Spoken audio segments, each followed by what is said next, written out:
All right. Next one comes in from Twitter. Well, Twitter's still a thing. Blue Jays Balls 68 Oh, yeah, it's a messaged very us. positive comment. This one was, yeah. So they say, "Hey guys, I'm convinced the Shatkins regime is either idiots or literally trying to sabotage this team. They gave Teoscar away for nothing, and now watch them sign Nimmo and put the nail in the coffin. And you're going to spend $100 million and should get someone good. Oh, if you're going to spend $100 million, you should get someone good. Plus, of course, they're ignoring the fact that what we really needed is pitching." Okay, so a lot to A unpack lot here. to unpack here. Yes, appreciate the passion from Blue Jays Oh, fan yes, 68. absolutely. You know what? Appreciate the passion, and this isn't a sentiment that is um an isolated one. There are people who feel this way. I strongly disagree with the number one. The sabotage thing is hilarious.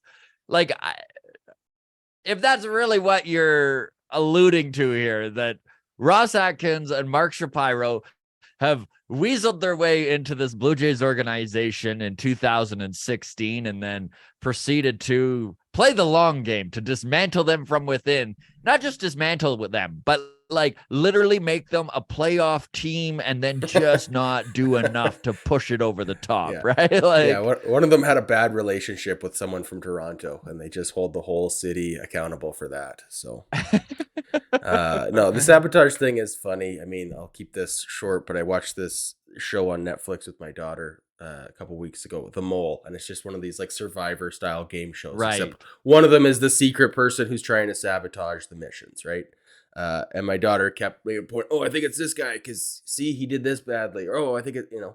And I always have to ask her. I'm like, well, is this really someone who's sabotaging, or is this just an idiot who is trying their Yes. best, right? And that's how I feel about us, Scott. Is we're just two idiots trying our best. So Exactly. And maybe this commenter is correct. Time will tell. Maybe Ross Atkins and Mark Shapiro are just two idiots trying their best, I which hope they're two geniuses trying their best, playing I 4D agree chess, as the 100%. As Blue expression Jays goes. fans, if they're just idiots, I am, oh my God, man. Can you imagine 5 years down the road when they replace these two? And you're just like, oh, we got to go through this again. Yeah. But I don't feel that's honestly the way it is. I truly, truly believe that there is so much nuance to what this front office is doing currently, and that the Teoscar trade was the first step in numerous steps. And to actually judge that trade on what has happened right now isn't doing it justice. And I know there's so many Jays fans out there that hate hearing that are Yeah. literally like, the best player was Teoscar Hernandez, and the team who gets the best player always wins the trade. And there is a little bit of truth to that. Mm-hmm. But like, let's take one step back and realize what a huge addition Eric Swanson was. Really, they added one of the top relievers in all of baseball Mm-hmm. in this trade, and he's under control for the next 3 years. Good Adam point. Macko is a nice little lottery ticket as well. A big left-hander with a very high K rate. He's in high A. So they add another prospect. Listen, if this team was rebuilding, this is a fantastic move. And the Blue Jays, I think, maybe just straight up win the trade. But that's not the case, right? Because Mm-hmm. there are nuances to what's going on right now. And I think Shai Davidi is who brought this up, and maybe we can throw Yeah, that let's tweet pull up that there tweet up here now. right now. And I'll let you kind of read it here, as my memory is not the No, greatest, that's so we right. So might this as is from well. November 16th. This is just after Teoscar was traded. So Shai Davidi tweets, this Blue Jays front office doesn't jump without knowing where it's going to land. And then he puts it out there. Where do you think this team's going to land after trading Teoscar Hernandez? It's a good point. I think, it's funny. As a Jays fan, you're in one of two camps in 2022. I think you're either in the, oh, I miss Alex Anthopoulos. He was the best thing that's ever happened to this organization. Or you're in the camp that I'm squarely in, and I think you're with me here, Scott, is that we trust Shapiro and Atkins to lead this ship to the glory land. We don't have a And choice. we don't have a choice. That's correct. Um Here's another tweet from Shai Davidi later that same day. So this is kind of related to it. But he says Ross Atkins has said a few times that the Blue Jays have opportunities to add outfielders via free agency, but I thought this was telling. Quote from Ross Atkins: "We're in a better position to do so now from a resource, which is money, and from a playing time and recruitment standpoint." End of quote. Free agents can now see how they fit the puzzle. Right? Tough to go out and get a top tier center fielder, outfielder when he's When looking at there's a not a crowded hole at center outfield, field. Yes. right? So makes a lot of sense. I I do trust the process. Um, I this idea that this front office is flying by the seat of their pants is so misguided. There yeah. is no way they're flying by the seat of their pants. They 100% have a plan. And whether it's a plan that we like or not, it's irrelevant. There is a plan in place. You do not move a middle of the order bat like Teoscar Hernandez without having a clear vision of where you want this team to wind up. And we've talked about this. This is the thing. Everyone at the end of this season was screaming from the top of the mountains, right? Listen, we need a shake up. This team's got to have a little bit of a different identity. Mm-hmm. It's too unbalanced of a lineup. Well, you don't balance a lineup. You don't shake a team up without making some major moves. I love Teoscar Hernandez. I am truly still bummed to watch him leave. And my God, what a fun outfield the Mariners have right now in J-Rod and Teo. Like, it's going to be smile central. There's going to be, the little jump in the air and the bang in the wrists, and they'll be doing little dances in the outfield. But trust me, whoever we bring in, right? George will teach them the new dance or whatever they're doing, right? They'll get them fitted for the jacket or, Whatever there'll be it new is. fun dynamics. It'll be the same thing. We'll fall in love with whoever they bring in. Fingers crossed, right? Like, there's just, and the $100 million to bring in a good player and acting like Brandon Nimmo isn't a good player. Like, I don't know where this narrative has come from, but it is completely a false narrative. If there is any reason to be down on Brandon Nimmo, it is his injured past. Okay, It is so not the numbers he's putting up. Go let ahead, me Adam. jump in here. Let's just clarify for anybody who's not familiar with Brandon Nimmo what type of a player he is, because he did mention the injury history. That's my biggest concern, is I don't want to have two part-time center fielders / full-time DHs. We already have that in George Springer. Brandon Nimmo is a left-handed bat, which we need, right? Yes. Not known for his power, right? He's not a big home run guy, but Nope. he is a high contact on base percentage guy, which is what we need still, Yes. right? Like, we do need guys on bases for guys like Vlad. We can't just win with 45 solo shots, right? So,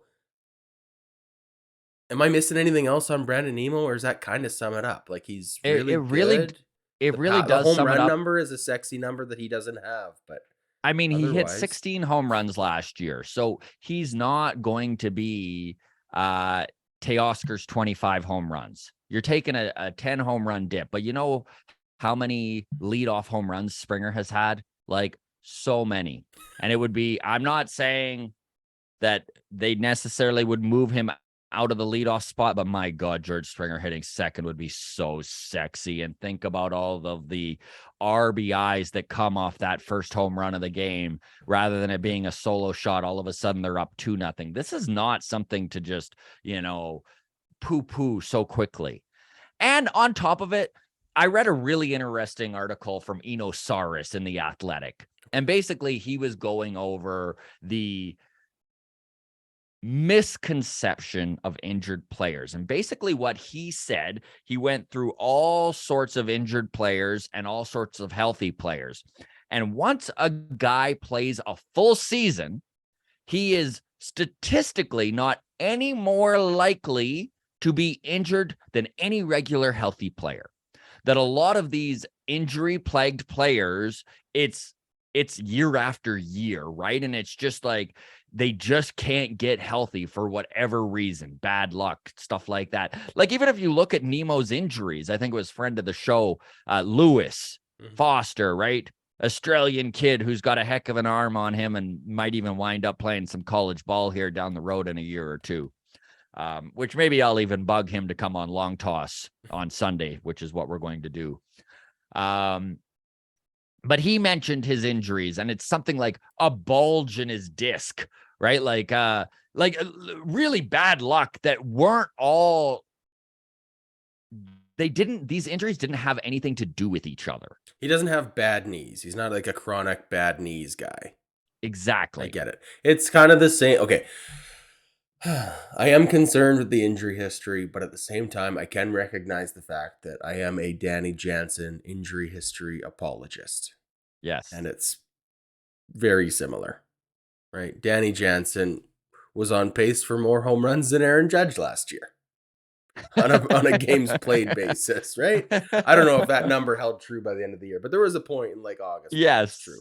Anyways, it would be nice to get a full, I mean, relative for catching, but a full season out of Danny Jansen. It is a concern for me to. And of course it's a concern, and it is not something that should be ignored by the front office, by the way. And we'll see what direction they're going. But Brandon Nemo did play 151 games last year. He had the healthiest season he's had in his entire career, and he looked really good in center field. It was defensively the best season he's had in center field. Now, I know we might as well bring this up right here because ESPN just had an article where they were kind of predicting where free agents would go and the money that would go their way. Okay, so I think it was Josh Goldberg. Yeah, I got the tweet here. Tweeted. Perfect. And all these analysts from ESPN, three of them, I think there were four in total. Three of the four figured Nemo would go to the Blue Jays.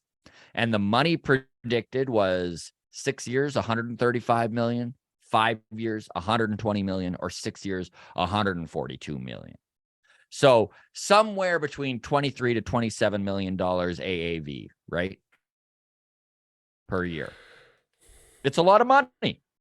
It's a lot of money.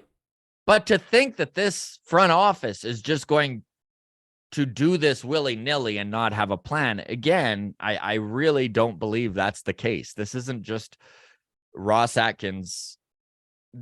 But in my opinion, Anthopoulos by far flew by the seat of his pants way more in that 2015 season when he pushed all his chips in and made that incredible trade deadline acquisitions. Probably arguably one of the most exciting trade deadlines in all of baseball. Forget about Blue Jays history. I mean, the guy went all in, and that could have went terribly, terribly wrong, and it worked out.